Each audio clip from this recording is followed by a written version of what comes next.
And I'm going to hit record. So welcome. This is week 7, class 1, BC 430. We are ready to roll. And hope that you guys are all doing well. We had that really cold day yesterday, and now it was supposed to be warmer today, but the wind is really blowing. Oh yeah, the snow and ice is pretty rough today. I ended up putting the scarf on just because it looked so cold from looking out my office window. I was feeling chilly, so I put on the scarf.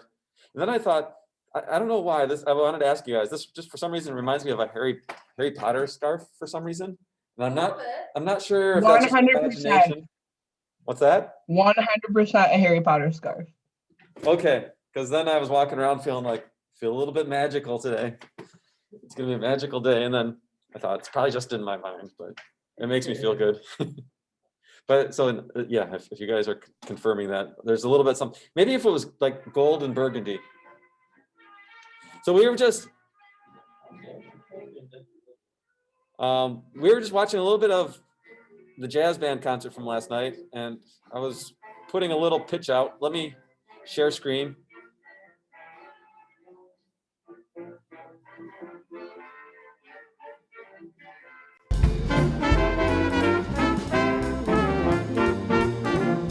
So here's for your emotional wellness today.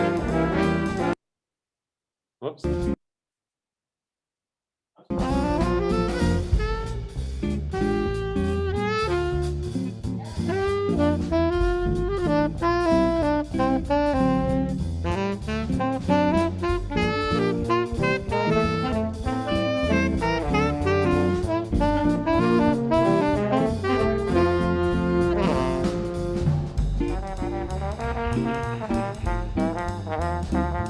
I had trouble focusing this next shot.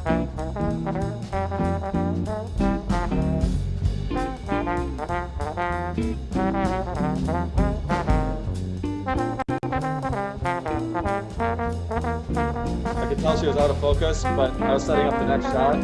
So again, that's where it's nice to have more people.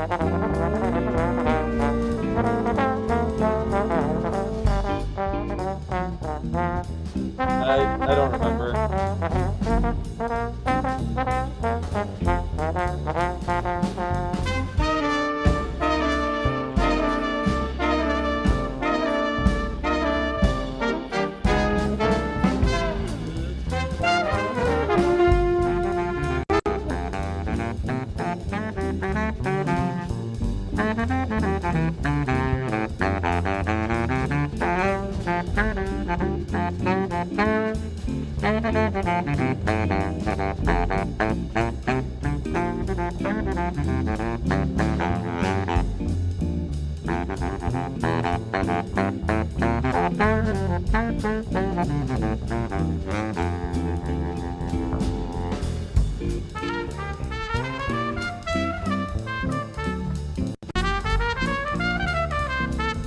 That's Professor Mark Flaherty, jazz band professor.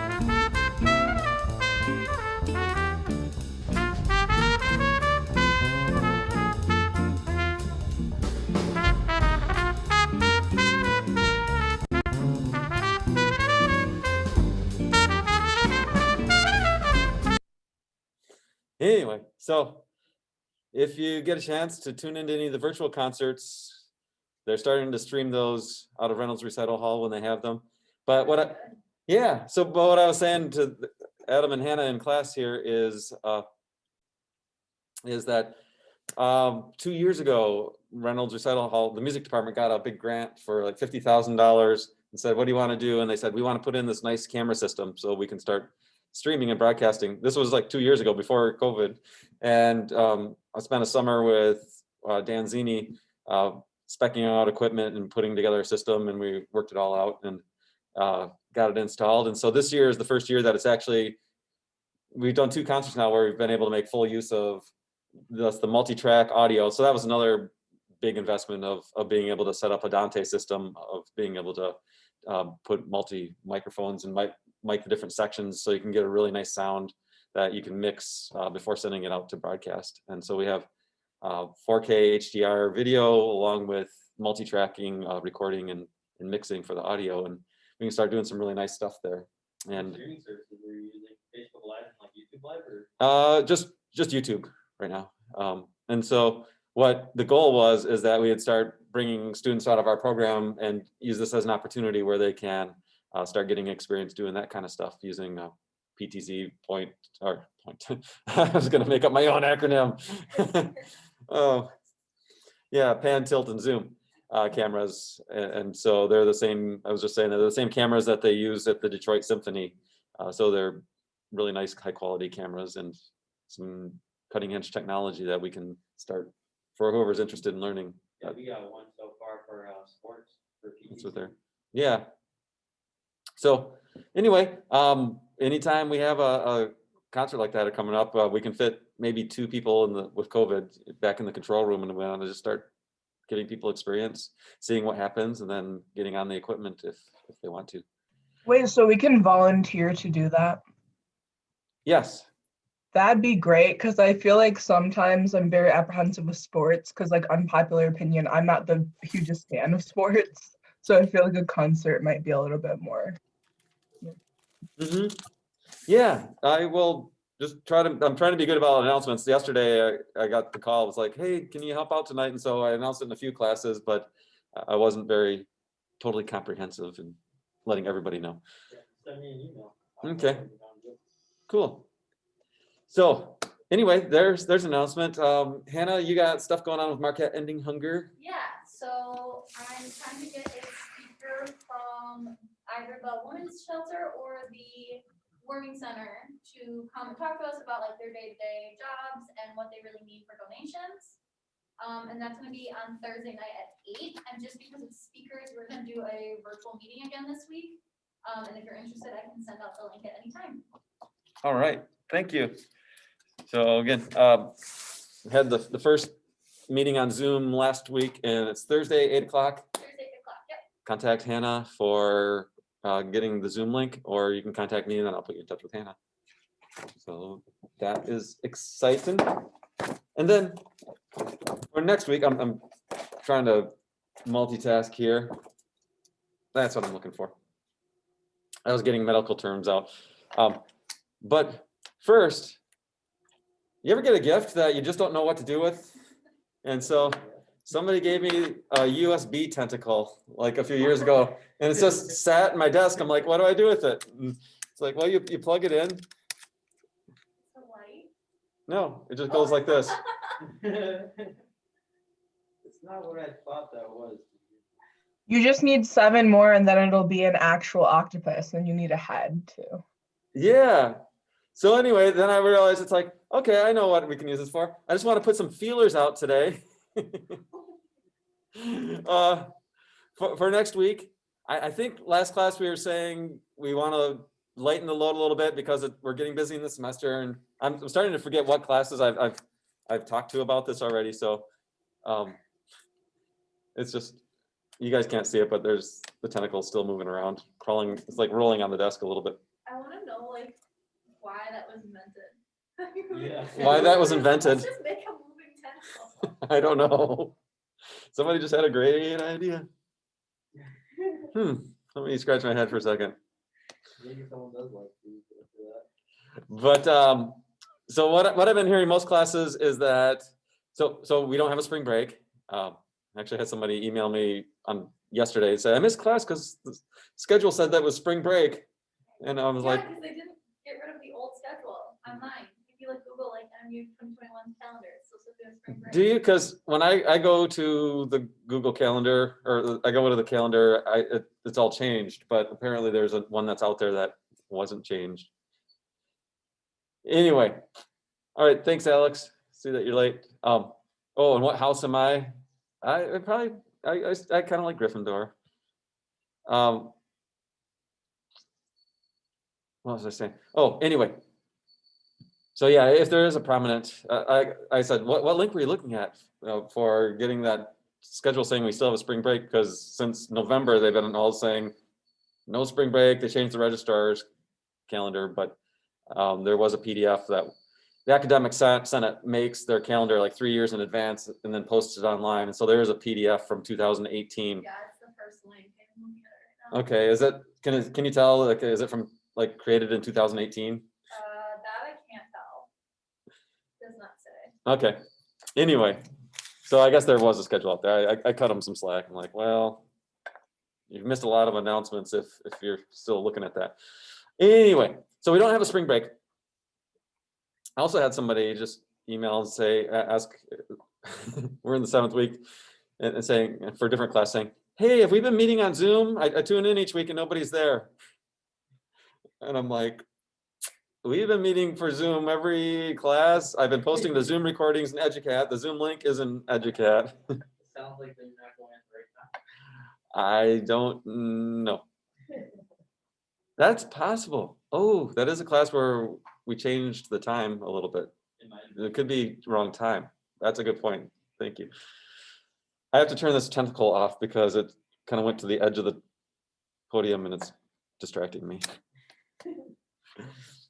Anyway, so no spring break, and but we've said everybody, like the provost and others have said, just mentally, we usually need a little bit of a mental break in the middle of the semester.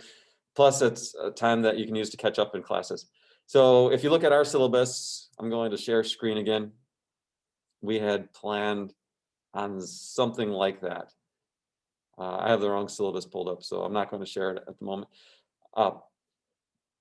But here's what I had planned. Part of, we've been talking about wellness, and there are the 8 dimensions of wellness, and there's emotional wellness, cognitive wellness, physical wellness, spiritual wellness, social wellness, environmental wellness, occupational wellness, and financial wellness. And we're going to be getting into some chapters that talk about mental health as we come along. And I thought it would be good just to have a mental health week where we focus on that. And there's a podcast called The Happiness Lab. It's actually based on, I'm going to share screen again, on a course out of Yale University with Dr. Laurie Santos. Okay, I'm sharing screen. If I go, The Happiness Lab, Dr. Laurie I think I've Santos. seen this before. I think they were offering it for free at one point. I think it is still offered for free, and I had actually considered making it, like, integrating into our class, that we would take this class for free out of Yale as part of our class, and it didn't quite fit with our textbook and things like that. I've run into a few people in Marquette who have taken the class and said that it's wonderful and they recommend it for everybody. So maybe summer or something like that. But you know, it just says, you might think that more money, a better job, or Instagram-worthy vacations would make you happy. You're dead wrong. The Happiness Lab podcast, Yale professor Dr. Laurie Santos will take you through the latest scientific research and share some surprising and inspiring stories that will forever alter the way you think about happiness. She's changed the lives of thousands of people through her class, Psychology and the Good Life, and she'll change yours too. Are you ready to feel better? And so this is the site that's sort of the homepage for their podcast. And again, there's a Yale University course, which they say is the most popular course at Yale University right now. But students will also say that it's the hardest class at Yale because you get all these techniques on what you should be doing in terms of getting enough sleep and taking time to take care of yourself. And that tends to be the hardest thing to do when you're in college, it seems like. You know, they have these assignments where it's like, sometimes she says, hey, I'm just going to give you the day off and you need to practice being present in the moment or something like that. And then come back and let's see how it went. And they're like, that was the hardest thing. I had all these other things. So as soon as I got time off, I just started doing work for other classes. And I thought, when I was hearing about all this, I was thinking that would be something good to put into this class as a type of wellness and health communication.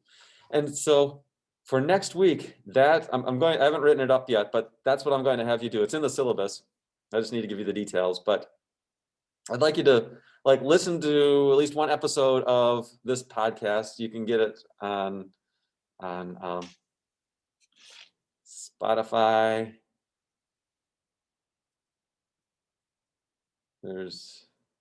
Oh, by the way, this podcast will kill you. I just sent them an email asking if they want to speak in our class. I haven't That'd be awesome. heard anything back yet, but Also, nice music choice. Humble's one of my favorite songs. Which one? Humble. Humble? Cool. Oh yeah, there you go. Yes, I like it. Yeah, but anyway, Happiness Lab. It's on Spotify, iHeart, iTunes, wherever you can get podcasts, or you can go to the Happiness Lab website and just pick an episode and listen to it, and see if there's something that you can do that next week with it, and then when we come back, we'll talk a little bit about it. And I figure that we're staying engaged, we're still learning.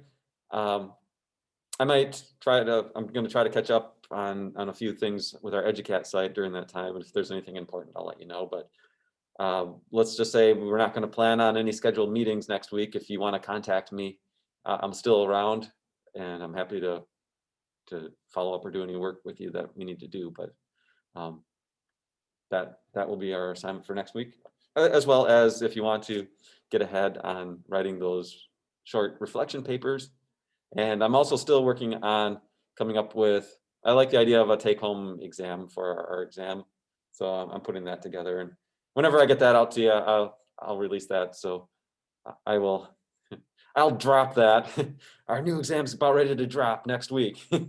Just treat it like an album. I'll let you know about that too. But the goal is to, hey, just focus on your own mental health and how you might communicate about it through a podcast or other ways.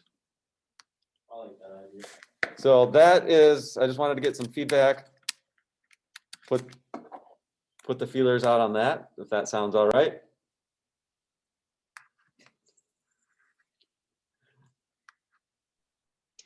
I like the sound of that plan. Okay. Thank you, Jenna. Thanks, Adam. Hannah, I'm seeing nodding heads. Okay. I can put the feelers away now. I really think that you should do a YouTube channel. I mean, you're just so funny. Like, who does that? Who brings a tentacle to their class and uses it as a punchline joke? You. Like, no one else.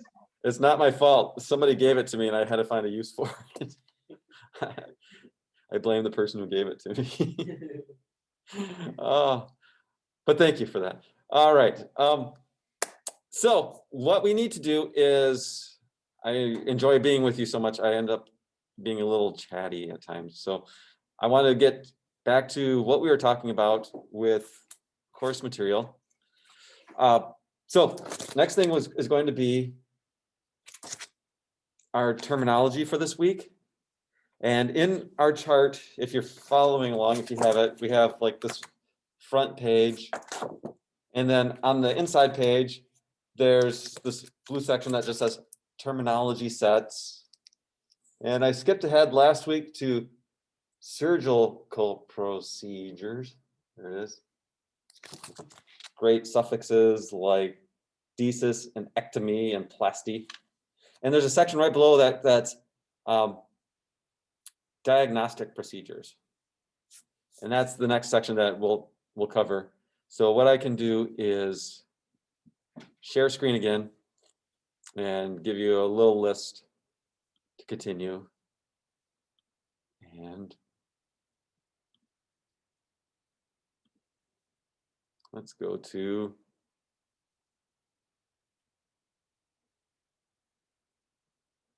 create a new document here.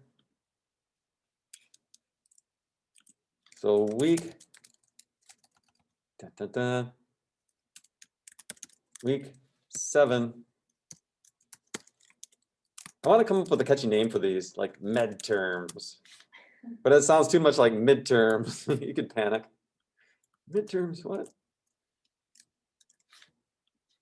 But I mean, these are things that will be, and this is where it's like doing things online is difficult, because what I'd really like to do is have you all in class and say, all right, have you been studying these medical terms? If these came up in a conversation on the spot, would you know from memory what these mean? And you can do that. But when you're online taking a test, you pretty much have the whole internet at your disposal. You can have your phone and you can just go, oh, ectomy, look it up and give me the answer.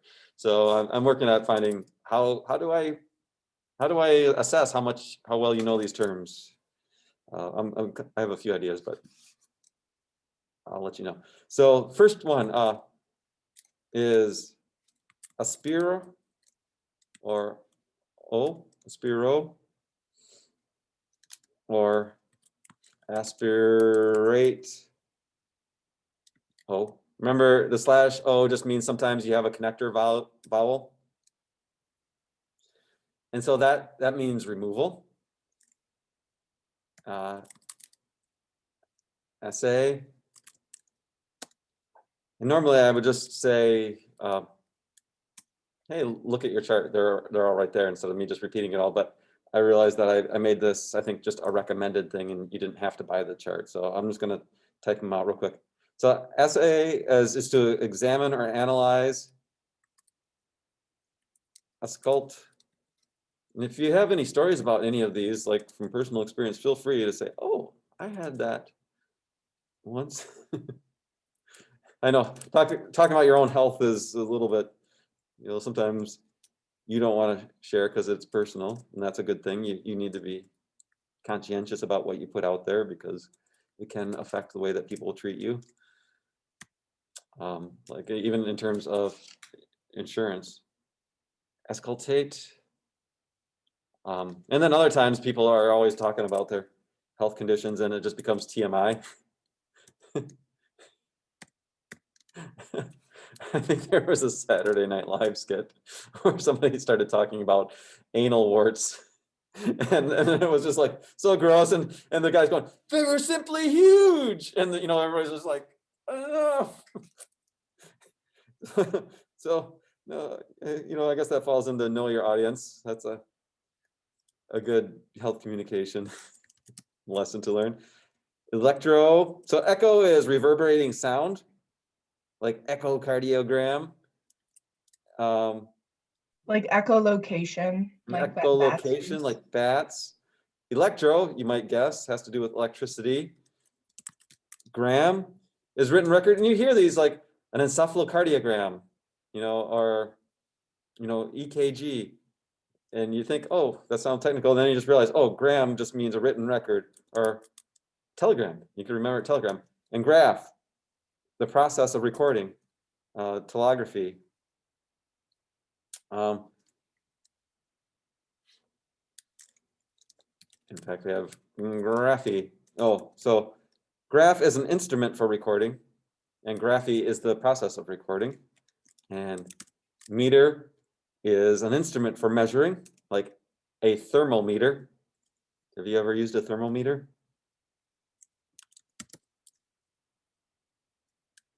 Have you ever abused a thermometer to get out of going to school? I've never used a thermometer, but I have used meter sticks as swords before. Thermometer. Just so you know, I'm joking, but yes, using a yardstick or a meter stick as a sword. Anybody ever try to like heat up a thermometer to get out of going to school? That's what I was getting at. Like people hold it under a light, or one guy I heard put it in the microwave and just melted it. I'm gonna make it look like I have a fever. I actually used something from the Diary of a Wimpy Kid books. I made fake puke. Did it work? That's how I got out of school sometimes. All right, so we have meter, which is an instrument for measuring, like thermometer. Then we have metry, the process of measuring. So I guess you could say that taking a temperature with a thermometer is thermometry. Yes, I am practicing thermometry now, measuring temperature. Opsy is to view, like a biopsy. So you have to figure out what bi or bio is, and probably some kind of a mass, and then opsy would be to view it. Autopsy. There you go.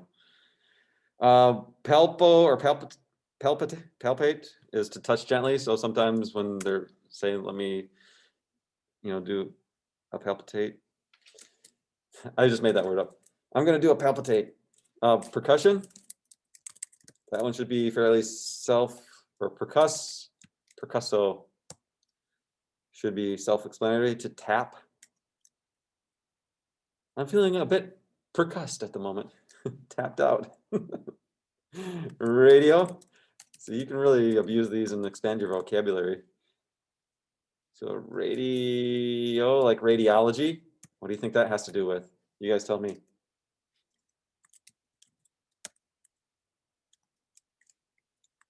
What does radio have to deal with? Take a guess. Imaging? What are you using to create the images? Go? No? Radiation. Oh, sorry. No, you got this. Yeah, sometimes it's you think too hard about it. Yeah, radiation, and you think about like, hey, radio. This is radio. You're sending electromagnetic waves out through the air. So radiography, you're studying that. You're using radiation or X-rays to radiography.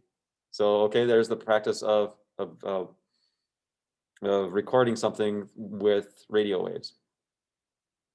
Okay, and then you have scope. It's an instrument for examination, like an endoscope. Scopy, the visual examination, and like colonoscopy. So you've got colon, and then you have scopy, taking a look. Give him the old red eye. And then tome, an instrument for cutting. I wrote tope. It's tome. Instrument for cutting. So again, just do some searches of these, see if you can find how they're used. Listen to medical shows, and when you hear them, then you can say, oh, what is that? So there is that for today, for this week. And I hope you feel better for it. I hope that makes you happy.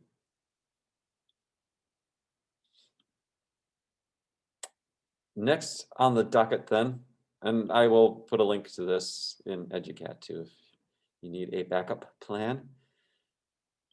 And then we're heading to the great land of PowerPoint to pick up with our conversation. We've been talking about health, and then we have in wellness. Now we've been talking about communication, and I want to get through some of this as much as we can. And then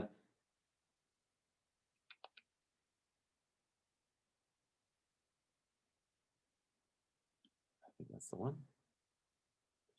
Found some PowerPoints that one of our former students, I had a student who did a lot of research with me, and she ended up becoming a doctor of physical therapy. And she sent me the PowerPoint lectures that they gave when they were talking about health literacy and health communication in her doctorate program. And I'm trying to figure out how to use those slides without violating the copyright of the professors who did them, because there's some really good stuff. I guess I could just call and ask. I might do that. The credit that's already on the slides, like it's like copyright by these professors. So I respect that. But anyway, by the way, she has agreed to talk to our class later in the semester on some of the technology that they're using.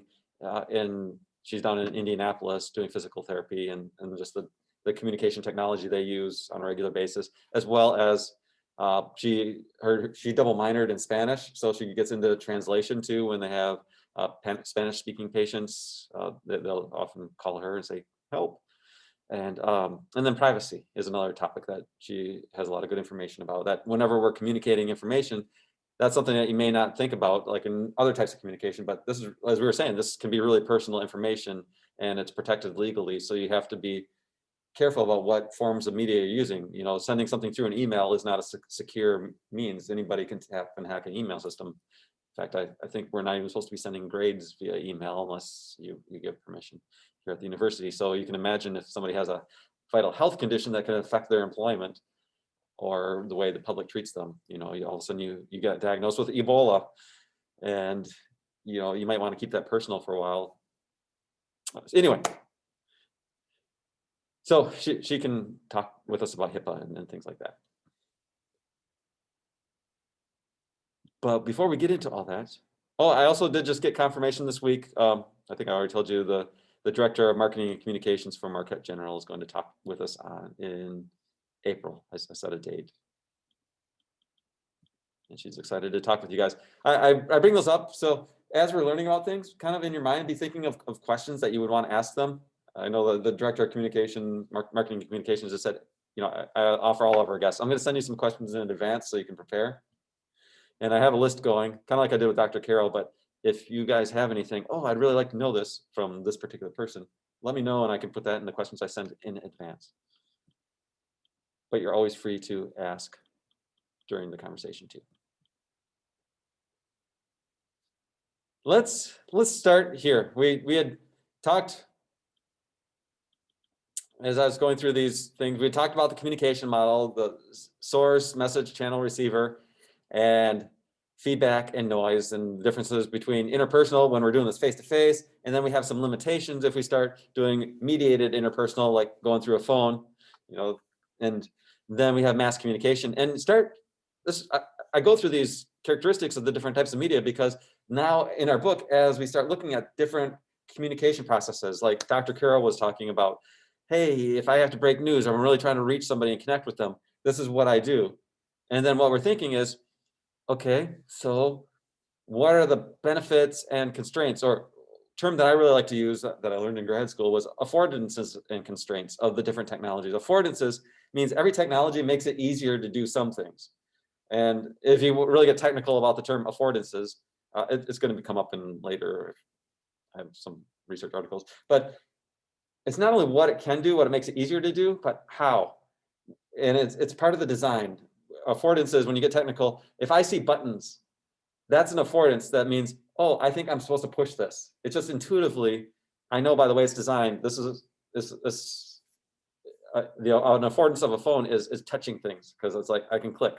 I see a screen. Okay, so one of the affordances is I'm going to look at this side of it and not this side of it. And so the affordances are how it's designed, how it makes it easier and intuitive. Just it's like, oh, this is how you use it. But if you wanted to expand that a little bit, we could expand it by saying affordances are also just what can you do? Like with technology, now you no longer have to be in the same room with me. And at the same time, I can be doing the midnight shift and I can send you a text message. And then when you wake up, you'll get it. I don't have to call you in the middle of the night to tell you. So you can say benefits, affordances of technology. But then we also know that there are constraints where, you know, what Dr. Carroll saying, hey, just by wearing a mask, that limited our ability to communicate facial expressions. With text messages, writing things in text, that can limit our ability to express certain things. What was it? It was actually a happiness lab that I was just listening to this week, where a researcher was making the case on how people say, well, you can't really, he's critiquing the idea that you can't communicate emotions through writing, which I thought was a bit of a straw man argument, because you can communicate emotion through writing. Look at all the historical novels. Look at the Harry Potter books and how the emotion comes across and you feel it. And so his whole area of research was showing, disproving the theory that you cannot. And it got interesting. He was talking about with social media, how you can post things in social media. And if you post a bunch of negative messages, he did these online experiments where he, without people knowing it, got permission to manipulate their news feeds. And so that more negative messages and negative news was coming across than positive. And it was actually just pushing it down. It was just reassorting the order so that the negative stuff came up first, so that they might not scroll down far enough to see all the positive stories. And then he did the same thing, the opposite, with other group of people, of saying, hey, let's make all the happy emotion stories and news appear at the top, and then they may not get to any of the negative. And they found, and then they measured the wording of the posts that people posted themselves. So you can do, there's software that will analyze what are happy words, what are words that tend to be associated with sad feelings and negative feelings. And he said, we found that, yeah, after people start just getting a bunch of negative news, their own posts start having more negativity in it. That it's a contagion. He was the point that he was making, and saying, see, you can communicate emotion through text. It's that you got all this negative news, and then people start posting negative thoughts themselves. If you listen to that episode, it's actually a really good episode. I might show it, have a different class listen to it, because the overall topic is the use of sound laugh tracks in media, and how we catch the emotion of laugh tracks even though it's fake. And it goes back to other research that we talk about in class about like reaction shots. We often get more emotion out of a more emotional response by seeing somebody's reaction to an event than seeing the event itself, and how it all ties in that we have this emotional contagion, that we catch other people's emotion. So that was his point. Anyway, I had some other critiques of his research, but I think there are other things that could have been causing the negative comments. But the point is, he is showing that you can show emotion through text. And so when you start saying, I'm going to use technology, maybe what he's saying is true, but we also know that there are a lot of times that the emotion or the true intent doesn't come across. And so I would say you just need to be more intentional of knowing this is the kind of emotion that I could communicate, smiley face, emoji, and how it's going to come across. But also understand it's not the same as being right there and nodding my head and smiling and making eye contact and making sure things are okay. Affordances and constraints. Affordances, I can do some things better. Constraints, maybe certain emotions, I have to be more strategic about how I communicate it, and I can't communicate it in the same way, for example. So that's the kind of thing, as we look at these communication models, I want you to be thinking about that. The types of noise that can be involved, as we talked about, semantic noise, environmental noise, mechanical noise. How is this going to play into the communication situations that we're reading about in our textbooks? Or that when we have our guest speakers coming in and they talk about things, like with Dr. Carroll and the others that come in. How can we apply these communication concepts to see how could we improve certain things, but then also what constraints are there? Nature of mass communication, again, if you're getting a message out to everybody, then you don't get much feedback. You have to try to read their minds. Theory of mind, like from Ellen Alda, you got to kind of be really good at guessing how people are going to interpret this and get it out there, because you're not going to have that feedback. And you got to remember that you have that diverse audience. So you got to put it at that 4th grade level, 5th grade level, as we were talking about. Okay. So chapter 4, I'm been reading chapter 4 in our textbook just this morning before class. I was scanning through it, and they were making a big point about how healthcare providers, a big part of what they're doing is trying to create shared meaning. And that's their communication. I'm like, hey, this is what we're talking about, communication model. And so remember, we were saying that this is probably the best definition of communication. Doctor, healthcare professional has a meaning in mind that they need to try to get the other person, the patient, the family member, or colleague to understand the same thing. So how do I convey the meaning that's in my head so that you get it in your head, your med head? And then vice versa. Patient, you come in, then this might be even more difficult. Somebody who's not an expert in communication, somebody who's not an expert in medicine says, I know something's wrong. How do I communicate that so that the healthcare professional gets on the right track and starts helping understand what's wrong? And that's where we see issues happen, where people say, man, I have this going on, and the doctor keeps saying, ignoring what's really happening. They keeps thinking it's something else, and I know it's not what they're saying, but I can't get it through to them that this is what's happening. So that shared meaning is vital in our communication process. How in both directions. And all right, you guys. So I've talked about this, I think, in 2 of my other classes already this semester. So have we talked about encoding and decoding? Actually, I think I have some slides coming up, but that's the process that we were just talking about. The person who has the message has to encode it into words and symbols, images, gestures, and then the person who's receiving it has to decode all of those words, symbols, gestures, and hopefully get the right intended meaning. And so source, message, receiver. I am going to jump out of this for a second because I updated my PowerPoint and I want to make sure that, yeah, this is not the updated version. This may take just a hot second. I don't know how it's different than a normal second, but I hear students saying it, so I just want to be cool. Don't worry, I say it all the time. It's gonna take a hot minute. It's going to take a hot minute. And the problem what I have is with my Mac right now, it does not allow me to save any Microsoft documents to my normal drive where I save it. So I end up working on it and then I have to save it somewhere else and then try to remember where I've saved it. So this is looking pretty good here.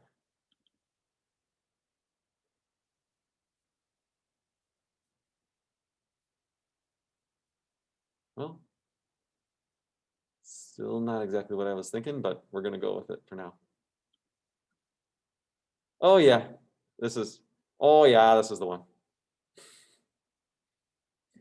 I catch myself doing that way too much now. Oh, yeah. Oh yeah, holy why? Yes, because we had gone into this website with the different communication models. So that's the encoding and decoding cycle that we were just talking about. Okay. So we've been talking about this. I think we went through these, right? Last class. I know some of you are nodding your head, but I know that you've seen it in other classes too. So it's there. I'm pretty sure we talked about it. I want to get on with it. Media is plural. Medium is singular. And then we talked about new technology, interactivity. Hannah, do you remember, did we talk about this last class? Not last class, no. Okay, so let's talk about this because this is where new media technology starts getting interesting. So we've said there's interpersonal, mediated interpersonal, or machine assisted, depending who you talk to. Mediated interpersonal and mass communication. And we said with mass communication and interpersonal, there's that difference. You have that technology that comes in between you and can make certain things easier, certain things harder. And with mass communication, it's more of a one-way message. It's good at sending it out far and wide around the world, but not so good at getting feedback. It's good at getting a message out to everybody, but you really can't tailor it to their own understanding. You just aim for the mass average that you can get. So it has these constraints with mass communication.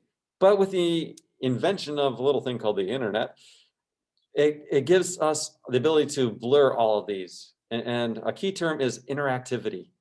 It allows people to control and contribute information to the conversation.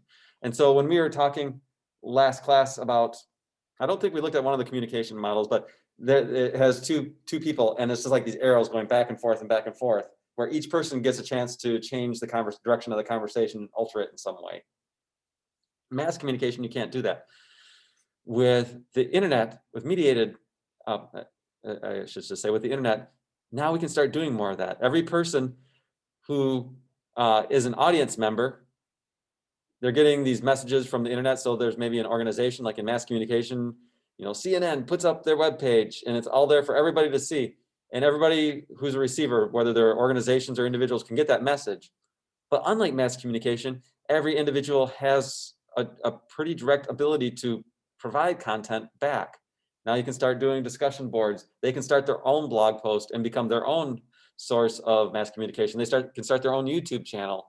And think about where that would go with health communication. You have people who know about health starting YouTube channels, and then you have people who really don't have the medical knowledge or expertise starting their own YouTube channels, and they're all giving information out there.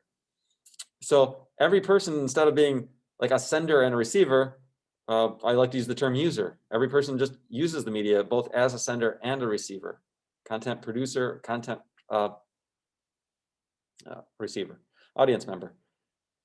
In addition to this, so you can look at, there's individuals who can now produce messages that are seen far and wide in the same way that it used to take huge organizations in the past, whole broadcasting stations it would take in the past to get something out far and wide around the world. Now individuals have that same ability. Another thing is that in mass communication, you could have that broad message for everybody, but now with technology, we can create individualized messages. And so think about this. Individualized messages can be either because of the person, the individual receiving the message, or because of the sender. Let's talk a little bit about both of these. The sender can create personalized messages through technology like algorithms and cookies, where they can scan your computer or your phone as you go to the website and say, this is what you like, this is what we think kind of person you are, and send you tailored messages just to fit your needs. And I remember we were talking about this last class where we were like, wow, how could you use that technology for health communication? We talked about stages of change, and people respond better to a message that meets them at where they are along a process of improving their behavior. And so now if I get cookies that show me where you were at, I can give you a tailored message. So here it says differing messages coming out of this internet. Now, instead of everybody getting the same message, people can get messages that fit them and their situation. On the downside of that, that can create disparities between groups. Now, some people may be getting important health information, but the algorithms on other people who only watch cartoons and play Pac-Man. I was just trying to say some example that doesn't hit too close to home. Maybe getting totally different messages and missing out on all the health information they should be getting. So you're getting different messages. This can lead to things like knowledge gaps between groups in society.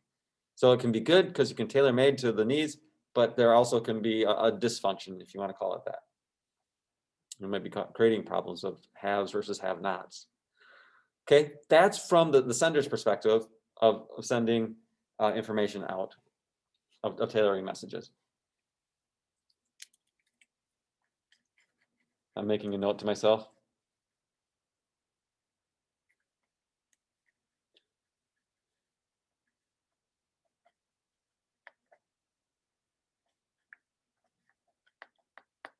Okay, then those different messages could be a result of the individual.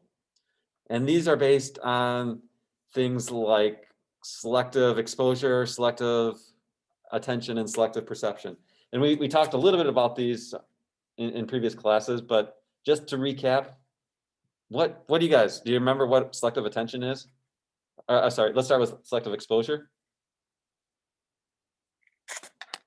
And can I find a way to get chat to appear? What is selective exposure? How might this person, through selective exposure, see entirely different messages than everybody else on the internet? Or, I should say just other people. Kind of like with like targeted ads, like websites like Facebook and Twitter, especially like the more you use it, the more they can just like send you content that you like, and so that we all end up staying in a bubble. And so if like there's like a doctor that you really like, you're only going to see what they like and not what they dislike. That's definitely true. It's the case. I'd categorize that, like the way I'm dividing it right now is differentiated messages based on the sender and what the sender is doing, and then differentiated messages based on what the individual person is doing. That I grouped what you just said. I grouped that in with what I was just talking about. That's sort of like more of a function of the website, that they can analyze your cookies and your past history and then target you with messages to give you differential content. Even though as you're saying it is true, it is ultimately based on the person's individual behavior. They don't really know that they're causing differential messages to come their way. They're just doing their thing. And Facebook and Twitter and every commercial website then analyzes what they've been doing and then sends them targeted messages. But I'm kind of considering that as okay, receivers can, or I'm sorry, the sender can give you differentiated messages through targeting. But at this point, what we're talking about is, what about the individual? What does the individual do in addition to that, and in addition to their just behaving the way they normally behave? What could they be doing that causes them to select different messages? And so the first thing that I wanted to talk about, just again, I think we talked about this in the previous class, but selective attention or exposure. Just in your own habits, you just might say, I really don't want to be on my phone right now, or I'm just giving up Facebook for a month. And so all of the health messages that you might be going, hey, I'm working for the health department, sending out these important messages, make sure everybody sees it. And whoever is just not decided not to use Facebook that day, or maybe just because they go, Facebook is for old people, man, get on Snapchat. They're not going to see it. Selective exposure. Well, it's also just like confirming your own biases. Like if you're not interested in a certain organization, you're gonna avoid them at all costs. So. Yeah.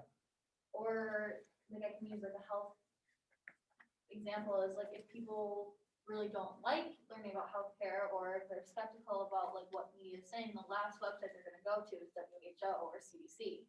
Mm-hmm. So confirmation bias is wrapped in all of this for sure. It's like why it's like the why behind our selective attention, selective exposure, and selective perception. Yeah, or like I try not to shop at Walmart because like they're not that great of an organization, so I'm not going to go to their website. So it's like my personal bias affects what I'm looking at. Yes. Yep. So confirmation bias. So that's one I'm writing down this as part, and again, I'll recap our notes because I know we're doing this more in a conversational style, but these are all facts that I want you to remember. So we have selective exposure, confirmation bias. Adam?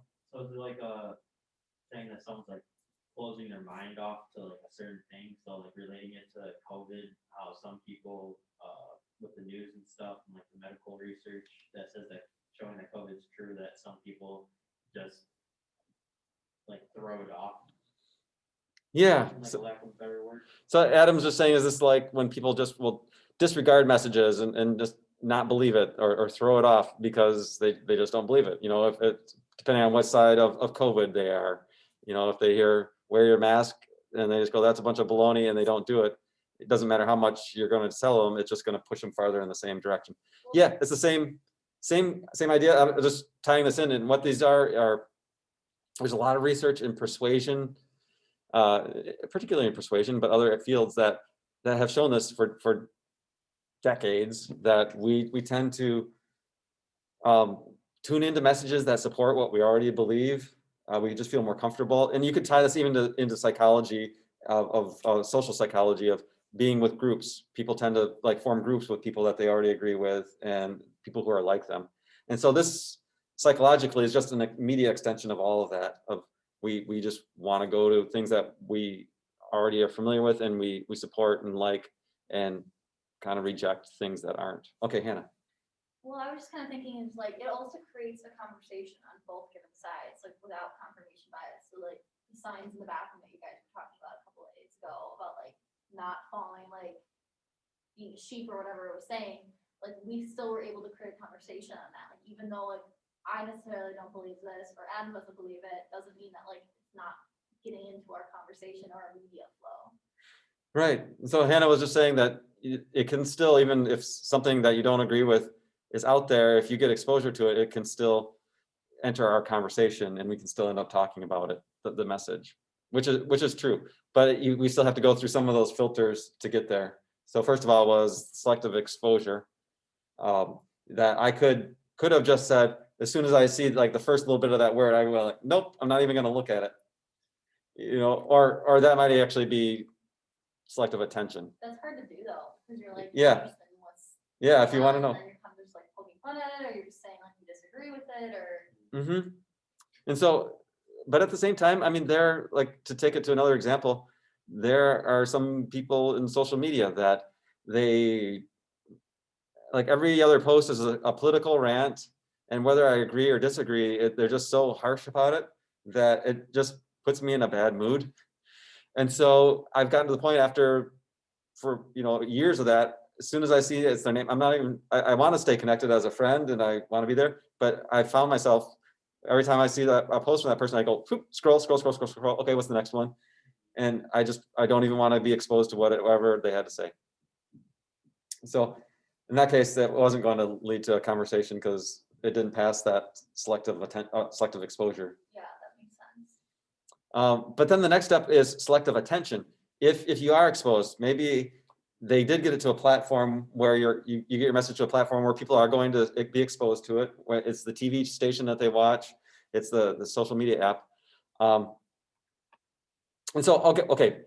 And we're tying this back, remember, to this model here. So that's one way that people get different messages and different information from the internet is from a receiver side is just through selective attention, selective exposure.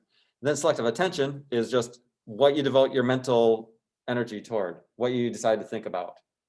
And so I could be exposed to the message on the wall. I could see the post on social media or the news story or the PSA on TV. I could be exposed to it, but then I can also choose not to think about it. I can just not pay attention. That's pay attention is more the colloquial term, but attention is the psychological process of devoting your working memory toward a particular stimulus. And there's varying degrees. I could just pay very little attention, say, okay, I see what that's about. Not going to think about it anymore. I may elaborate even more and say, I'm really going to read what this has to say and tie it into what I already know and what I think, and I'm going to pay more attention to it. I'm devoting more mental effort to it. So that too is how we can get differing messages from the internet. We could all look at the same, be exposed to something on Snapchat. It's like Snapchat wishes you Happy New Year. And some of us are going to stare at that message and say, they put a lot of time and thought into that. They really like me. And look at the colors and the designs. And other of us go, spam, selective attention. Okay, that's another filter that you as a communicator have to see if you can get through. And then the third one is selective perception. Of even if we all get the same message and we all pay attention to it, we can still make different meanings of it. And this gets into the psychological process of perception, just meaning there's so much information out there that comes through our eyes and our ears at any given moment. We can't process it all. Our working memories have a limited capacity. And so how do we make sense of it all? Well, part of it is selective exposure, part of it's selective attention. We just don't pay attention to a lot of, our mind kind of helps us say, pay attention to this, not this. Which again, gets me in trouble at home sometimes when I'm like working on grading a homework. I'm like, I got to pay attention to this and not the distractions. And then I realize I missed something important my family members told me. But for the most part, it's sort of like a survival thing. Our brains are equipped to help guide us to pay attention to things that will help benefit our lives. You know, if you hear, you're walking down the street and you hear a screech, you're like, I'm paying attention to that. I don't even have a choice. I automatically look because it's probably might save my life. But perception, so it's not necessarily a good thing or a bad thing. It's just part of how we make sense of information. And that's one psychological definition of perception, how our minds make sense of all the information that comes into us. Because we can't just say, I have a million cones in my eyes and rods, millions of them, and I see all these little dots of light and color. Like, no, somehow through this integrate process of perception, my mind forms it into saying, hey, Adam's over there, Hannah's over there, there's desks, there's chairs. It made sense of all these patterns. And now I don't have to think about billions of points of data. I go, two people, one room, good. So perception is how we make sense of information. But as you guys know, people in different situations, different contexts, different experiences, different levels of knowledge, all are bringing different elements to the table as their minds make sense of a message. So this is a way, again, how from the receiver's end, they might be getting differentiating messages from, and this applies really not just to the internet, but any kind of communication. But I just wanted to point that out, from the receiver side. So that's another filter that you have to try to get through of, okay, all these types of selective perception, I'm going to see this ad about masks as propaganda versus, oh, I'm going to see this PSA about masks as something very helpful and informative. That's selective perception. I've been exposed, I paid attention, but I am now making different sense of what this is. How do you, I don't really know how to word this question, but like, how do you think that that's based on like an education standpoint? Because it's just like if someone's just uneducated about the use of masks and being told something that's like, oh, it's not helpful, like how do you bridge that gap of not being someone who's like a medical professional? How do you bridge that gap to like make people understand the science and like actual health safety it provides? Yeah, so Hannah's just saying how, if this is an educational issue, what if they are saying making the unintended interpretation of your message, again, just saying this is all terrible propaganda. How, and if that's just due to the lack of education because they don't understand the process that behind it, the science behind it, or whatever you want to say, how do you bridge that gap with education? First, I would say that education may only be one source of how we form a perception. So it could just be lack of time. Like, okay, maybe I do have the knowledge, but I just didn't have time to process it fully. It could be I have the education, but I have a lot of social peer pressure. Or maybe the education is there and it's just I'm not thinking about. So it may not be the only solution. But that's a good point. Is if education is the issue, then how do you get people the education? And that would lead to a whole nother discussion of how do you get people to learn something that they may or may not want to learn about. Or it even like comes back to empathy. It's like how do you make someone empathetic who doesn't Yeah. care about others' well-being? Yeah, how do you make somebody empathetic about who may not be empathetic about others? So yeah, these are where it's all leading. And so we would have to get into the research of, okay, how can you make people more empathetic? How can you get people to learn? And then there's research in health campaigns that we can get into later of, Titchener, who did research in the upper Midwest and a series of classic studies, grouped people into categories saying some people are willing to listen, they're willing to learn. Some people are just chronic know-nothings. Is the term that he used. He just said they don't care, and there's no way you're going to convince them or reach them. And so there are different people from different standpoints. It could also be like the person who's like they believe they already know what it is, so they're just like, I already know everything, so I don't need to listen to you. Yeah. So if you already believe that you know it all, that's going to affect how your selective perception of something comes in. If it's agrees with you, then it's right. If it doesn't agree with you, then it's wrong. And yeah, and so that's where you're getting into more of the learning and psychology research and strategies of what could work and what might not work. And it's going to be probabilities. You're going to say this works for a certain amount of people, but message, you're not going to ever change everybody or get everybody to agree with you. But what could we do to form a strategy that will give us the best chances of the most people getting the message that we want or that we hope that they get? Good conversation. Going beyond just the communication model that we were hoping to say, but that's what I wanted to tie it into of why this is important as you start thinking about the features of new media. And if we start talking about the technology that we have available now, and then as technology gets developed in the future, what affordances, what constraints do they offer us for our particular communication strategies? And then tying in the psychology of what we were talking about, of there's the mental processes, like how can this technology help or hinder us with getting exposure and attention and proper perception? And behind all of that, this whole idea of confirmation bias. Why do we pay attention or perceive things certain ways in the first place? One theory is ego enhancement. We want to make ourselves feel good. And so there's psychology trying to assess, is that why we have these selective perceptions of, things that I agree with are good and things, other people are bad. It gets, and again, social psychology, it all ties in.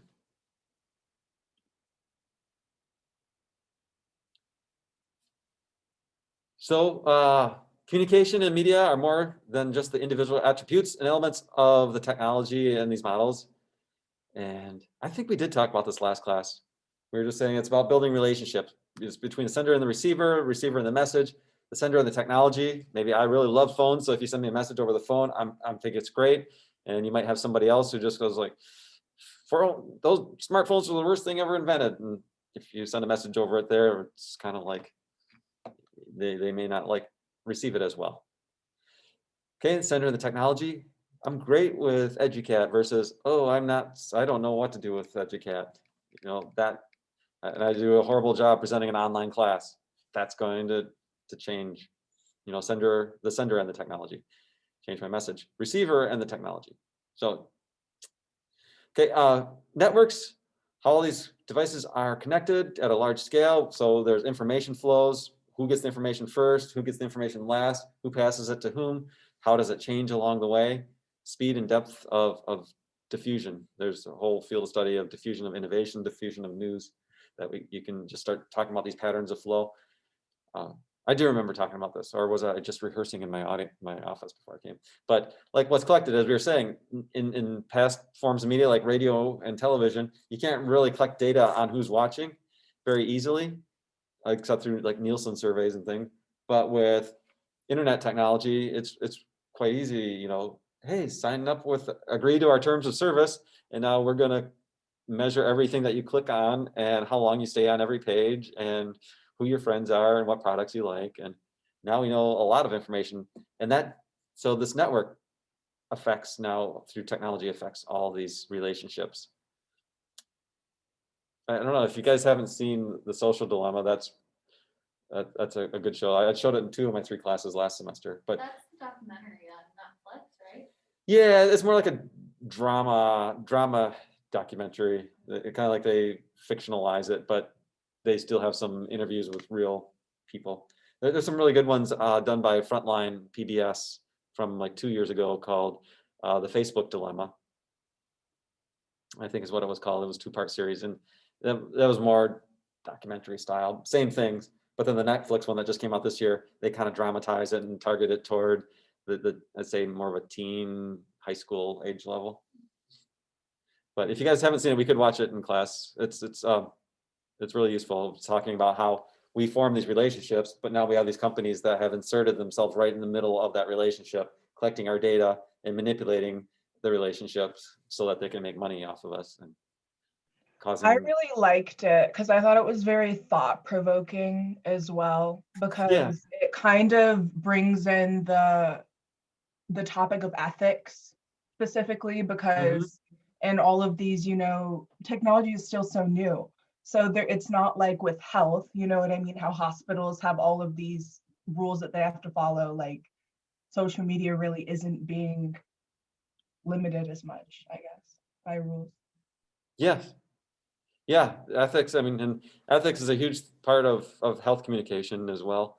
And so that's an interesting, I haven't even thought about how do you combine the ethics of social media with health ethics, because they're 2 big topics, and how do they intersect? I could see conference papers coming out of that, or maybe there are, I haven't even researched it, journal articles. So media effects are consequences of media.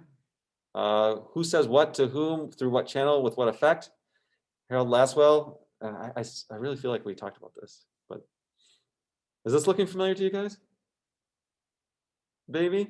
Kind of, I've seen it in other classes. but yeah, I've Yeah. seen it in other classes. That's the problem. what I'm thinking. It's other classes. We definitely didn't talk about the first model on Thursday. That we were going over today, we didn't talk about that on Thursday. Encoders. SMR. No, the circle diagram with the organization, yeah, this. Oh, the that one. individual Okay, we organization. definitely had not talked about that. Yeah, this is the first time we talked about this. Okay. in class. That's kind of like a highlight of this, so I'm glad we talked about that. All right. So, all right, so moving on to the effects that media have. So I'm shifting gears from mass communication to media effects. And what we're going to be saying is like, okay, so what effects do these have on individuals and on society? And so media effects are like the consequences of media and mass communication. And one of the first models that was invented in the 1920s by Harold Laswell still stands, just saying who says what. So like a sender says what, there's your message. To whom, there's your audience members. Through what channel? So we can be talking about technology, but also senses. You know, through what channel? Visual channel, audio channel? Are we talking radio, TV, web? With what effect? And we're going to analyze what kinds of effects we can be talking about. I'll give you 7 categories. And then Wapples added something later on that just said under what circumstances, because we don't all get the same effect at the same time a lot of times. And I'll talk about how it relates to this, and we can consider how it relates to health communication. 3 effects paradigms, magic bullet. So sometimes a message goes out and it affects a wide, diverse range of people in a similar way. Maybe it's like, here's the announcement about COVID-19. It exists, and then it goes out and we all learn about it. So that would be like a magic bullet effect. Or limited effects. There are some times where messages go out and they don't have much of an effect at all on people. It doesn't change their behavior. Somebody might be advertising, try our new plastic masks. I don't know how long, I'm just making something up. Like you can see your mouth through it, even though you can't breathe because it's made out of plastic. That may have a limited effect because in terms of purchasing, people aren't going to buy it. Could have a different kind of effect, though. It could have an effect on attitude toward plastic masks. Like the more you see that, the more it changes your attitude. Go like, that thing looks stupid. So it depends on what effect, but there are limited effects. 2 key terms for limited effects is, one is, say, media can be really good at reinforcing existing behaviors, attitudes, thoughts, and feelings. So even with the limited effects, media might have a strong effect, but maybe just reinforcing what people already think and what they already do, just as we were talking about with that confirmation bias. Or the second thing with limited effects is if people just really have no opinion or no attitude or no thought to begin with, if they're a blank slate. You might, like, I had no knowledge that COVID-19 was even a thing. Now I learned it. That, media might have an effect there, but other than that, maybe they don't have as much effects in certain areas. That's limited effects. And then conditional effects is just saying media can have strong effects or weak effects, just depending on the person and other conditions. So as we start talking about conditional effects, you start saying, all right, so like what personal attributes? One could be demographics. I'm thinking of 3 based on a textbook we use in our other class. But it could be demographics. Okay, the age of a person can change the effect that it has. And this gets into like selective perception and selective attention and knowledge.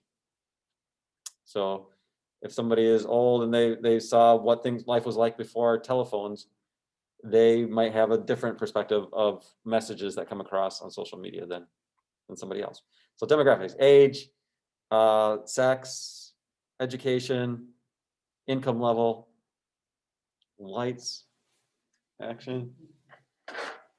The lights just turned off. Can you guys wave your hands? Oh no, it came out in the dark. I'm just picturing a monster movie. I think it was one with Vin Diesel, and he's on this planet, and wherever there's darkness, the creatures start coming out in the darkness, and wherever there's light, they have to. You know which one I'm talking about? Yeah, he's runner or something like that. Yeah, anyway, there you go. Scary stories to tell in the dark. They're bringing them back, actually. Yeah. Okay, so conditional effects can be based on demographics. They could be based on personal characteristics in terms of like personality or mood state, just personal attributes apart from demographics. And then they could also be through like social relationships, a social context of what is the person's family like, what's happening in their school or their church or their fitness groups. So there's just 3 examples of types of conditional variables that we would say that could make media effects stronger or weaker. Demographics, individual attributes, and their social context. And then what you can do is look at health communication and see where you might find examples in all of these. I don't know, getting people to stop smoking might have limited effects. Like if you have certain types of messages that keep going out, people just go, you know what? I'm going to die anyway. I want to die as a smoker. And there are people who live hundreds and they never get lung cancer and they enjoy it their whole life. I saw an interview, the Today Show does interview with people who are over 100 years old every once in a while. And what's their secret to success? And it's always funny when the person says, my secret to success was a glass of gin and a cigar every day. It's like, well, you made it. So to demonstrate an effect occurs, so if we are evaluating, like, was our health communication message effective? Three steps that you need in order to demonstrate an effect. And this is, I told you, if you've had BC 471, this is straight out of that lecture. First thing is, does the content exist? What content are you talking about? So if we were just talking about anti-smoking public service announcement, do we show, do we show people smoking in it? Do we show, what kind of message, what kind of content is supposed to be causing this effect? Because you could say TV is bad for you. It's like, well, what on TV? What kind of content are we talking about? How do you define bad? There's like a million different variables, like what you could mean by bad. So first thing, does the content exist? Second thing, is there exposure? So just because something is on TV, just because you posted your health message on Instagram, doesn't mean everybody saw it. Was there actually, it's like, my post on Instagram changed the world. It's like, first of all, did you actually, was it there? It's like, oh, I forgot to hit post. Second, okay, you did hit post. Did anybody see it? Exposure. And then third is, now we can start saying, is there causation? Is there causality? Now we have the content is there, people were exposed to it. Did it cause this effect that you wanted? Whether it's, hey, they're better at taking their prescriptions. Hey, they're using sunscreen, or whatever it is. I think we did talk about this now. Did we? Yeah, I don't know. It's just hard because it's like I've also talked about this in other classes. Yeah, and I can't see. Now you're gonna talk about like causation and correlation. Yeah. Yeah, we did talk. We did talk about this, But you I guys. don't remember talking about the graphs like that in depth. Okay. I'm sorry. It's not all my fault, because you guys should have stopped me too. And if it's good review, if it was worth going over, then I thought it was. I'm I okay thought with it going was over. interesting to dive deeper into it. yeah, we did dive deeper. We talked about different examples. I mean, it was beneficial, but maybe it could have been more beneficial. I don't know. We can I cover feel more like material. every single class has review though, and I think it's good because it just reiterates the concept and it kind of makes sure that you remember it. Okay, good. We'll just make sure this is, whatever we do for the exam, we'll make sure it's on there, because I want to make sure you guys really got it if we spent this much time on it. And I can't see the chat. I for some reason today I'm hovering over different things in Zoom, and the option to show chat is not popping up. So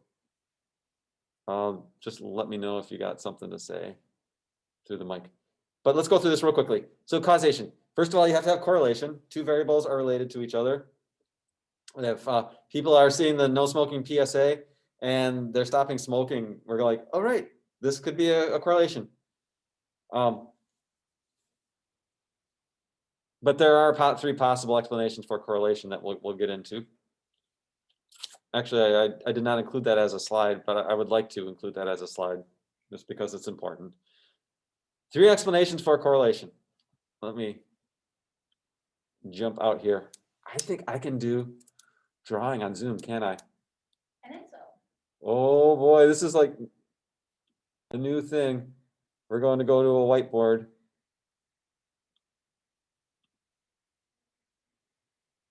I just saw it. Whiteboard. Three explanations for correlation. Because this, and, oh, like for writing text? I think so. Yeah, there's that. I'm not going to. So you have, this is when you're doing research, like I want to know whether my health communication message had an effect. You have the independent variable. This is like the cause. This is like the message that I'm putting out there. And then you have the dependent variable. This is like the effect that I'm measuring. And so we'll stick with the smoking PSA. Say that the more people see this PSA, the better their attitude, the healthier their attitude is towards smoking. I was gonna say the more they want to stop smoking, but that would look different on the graph. So we'll just say the more effect that we want happens. Like the more they see our message, the more effect that we want happens. That's a relationship between those two variables. That's a correlation. As the amount of exposure to the message increases, so does the effect that we want to create. But there are 3 explanations for this. So let me, X causes Y. Okay, so this is the x-axis, this is Y. It could be that our message is causing this effect that we wanted. It's like the more they see our message, it's making them want to stop smoking. It's like, all right, this is good. But it could also be Y causes X. Right? So it's like, well, maybe it's people who want to stop smoking. The more they want to stop smoking, the more they pay attention to our message. So they start tuning in more often and they start seeing it more often. And in their survey, they go, I've seen this message 10 times and I really want to quit smoking. It's like, well, maybe is it because you want to quit smoking that every time the message comes on, you're like, confirmation bias, I'm going to watch it. That could be a reason for your results. Or Z causes both X and Y.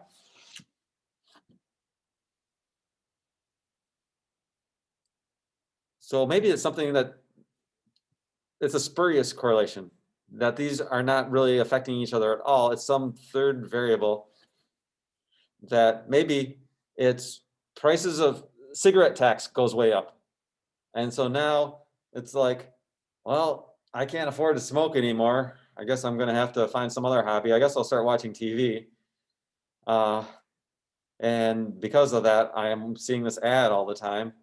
And so it's kind of like they're getting more exposure. They're like stopping smoking, you know, maybe their attitude, we were saying their attitude, like, okay, if I can't smoke anyway, maybe it's not that bad. Or maybe I shouldn't.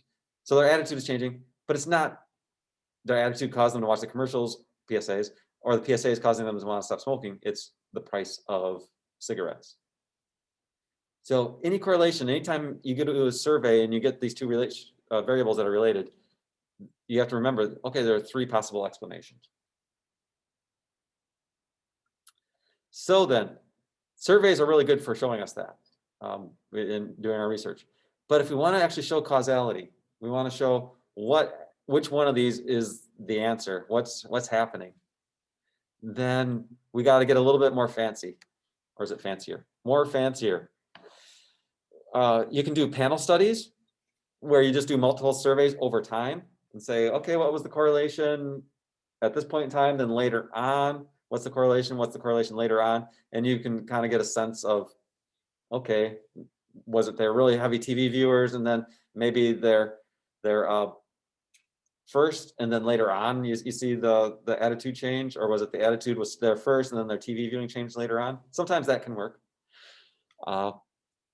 But let's close out of the white screen. What we can do is go into talking about how do you show causality. Share the screen.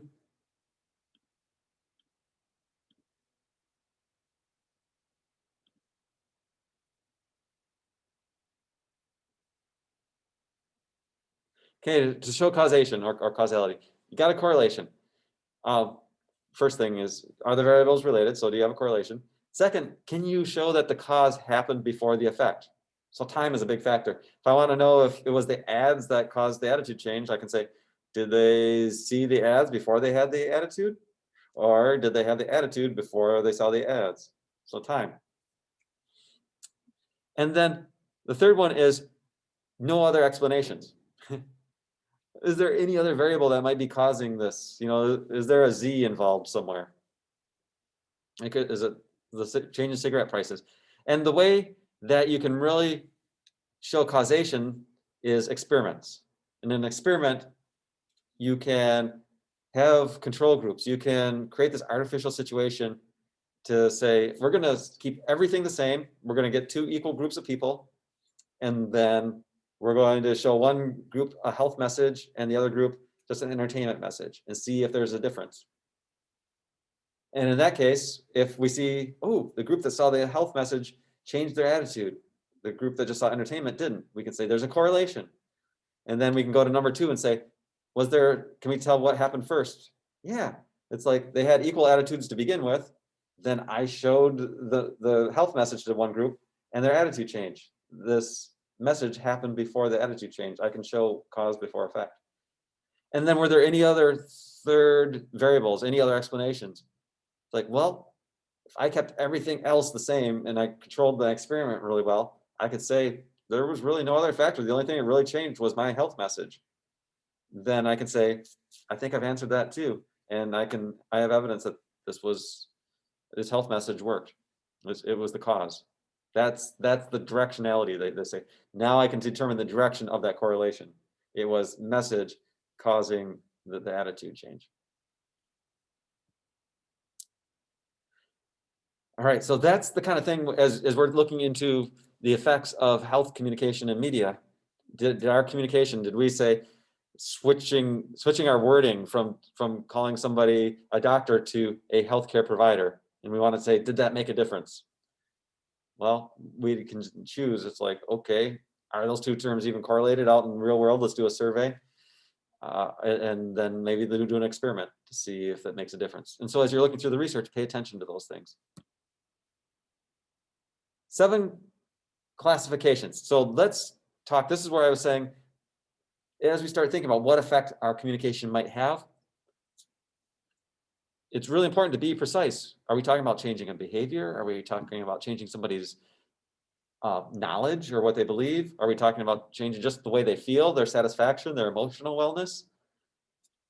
So these are ways of measuring. First of all, did we create a change or did we reinforce a behavior or an attitude or a belief? Different words for this. Instead of alteration versus stabilization, you could say change versus reinforcement. Maybe my goal is, again, I'm thinking of stages of change model. If somebody's already doing the healthy behavior, my goal at that point is just to keep reinforcing that behavior, keep doing it, keep doing it. So I might be trying to go for reinforcement effect. If somebody is doing heroin or opioids and you're saying, I really need to change this behavior, then that's my goal is a behavior change.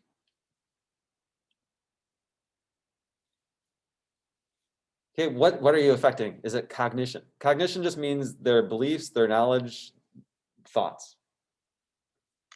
Or am I going for an affective effect with an A? Affective effect with an E, meaning their feelings. Do I want to change their mood or their emotions?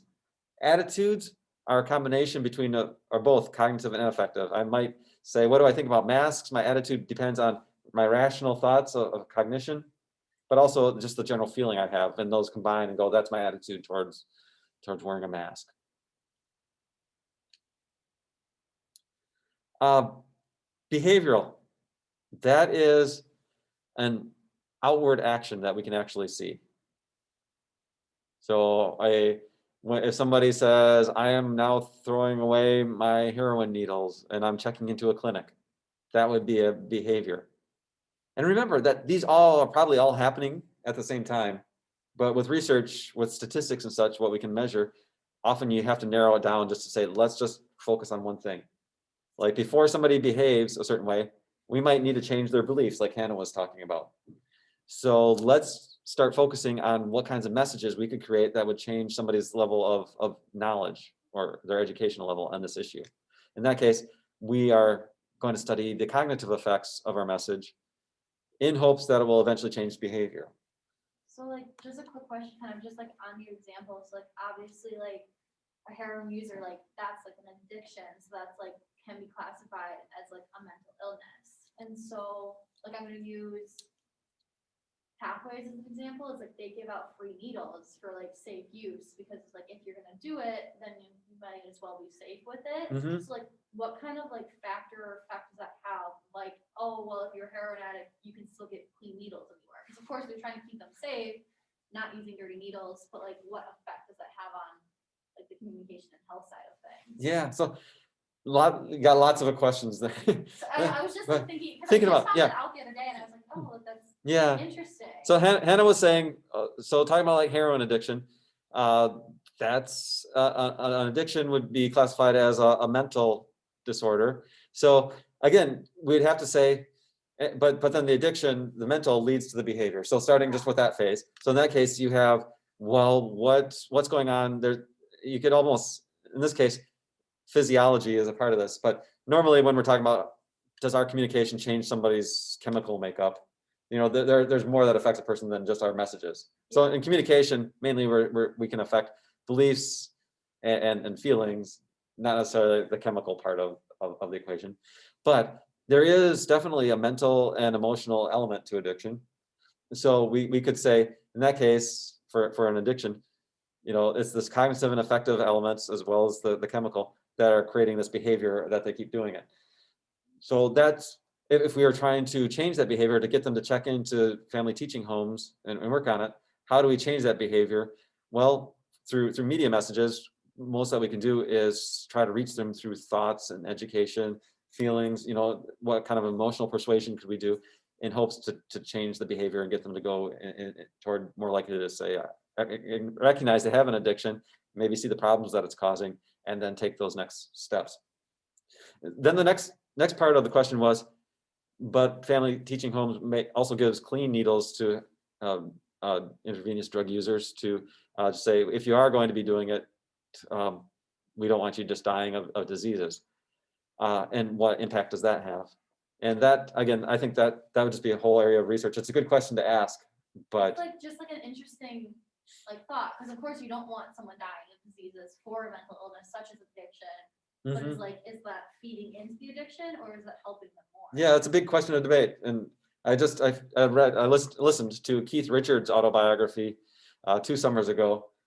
He's the guitar player for the Rolling Stones. Yeah.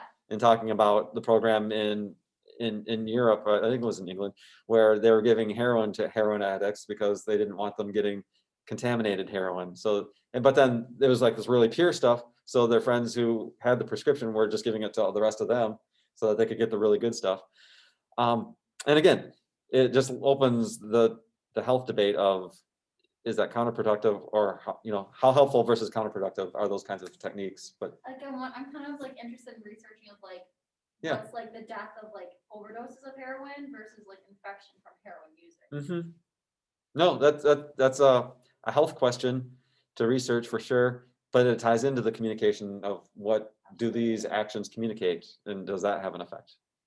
No, that's good job tying it in. 3 minutes, let's see how many more we can get through here. So the intent of the message, so is the effect or what we intended or unintended? And just kind of like what, great transition from Hannah there, is say we have this message of, hey, if you're going to use a clean needle. Okay, the intended effect is to keep people healthy. Could there be unintended effects of saying, but it sounds like we're encouraging drug use? So every message we put out there, we need to be thinking, what are we achieving the intended effect, but what unintended effects could we also be having?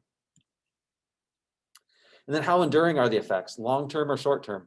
Are we making a permanent behavior change, or is somebody getting on like a momentary nutritional plan and they're like, I'm healthy and I'm going to do this, and then they stick with it for a week and then they're done again? Is it's like, I've changed my mind, I believe what you're saying, but it lasts for 5 minutes until somebody counter argues. So think about how, the effects that you're seeing, are they going to be long-term or short-term?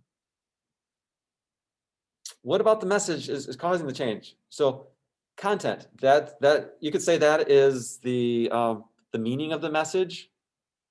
It could also be like the types of people, the types of words that you're using, the images you're creating. But I kind of tone it down or summarize it by just saying it's the meaning of the message. You can create that. But form, how the message is presented, is also a big factor. You could have a song of I don't know, eat more bran. And you could be like, eat more bran, join our clan. I'm a big fan, eat more bran. You know, and it could be this really persuasive message like that. But if it wasn't performed, if it came across in a bad form, like, oh, that was out of pitch, it was harsh on the ears, it's like people, you know, selective attention, selective exposure, I'm turning that off. Um, it might see, I'm thinking of this health product, it was like, I got a headache, and it would like do these red electric flashing lightning bolts, bam, bam, bam. And so like the content is headache, take this medicine, lightning bolts, pain. But the form of that message is like this bright red flashing, this, you know, kind of hurts your eyes. And it kind of made me feel like I had a headache. And I'm like, okay, it wasn't the fact that it was lightning bolts. It wasn't the fact of what they were saying. It was like just this flashing light on and off. The form that it was appearing as is the what, you know, how the message was presented was creating that headache effect for me. So think about, is it the content or how it's presented, the form that's creating the message? And oftentimes you need to consider both.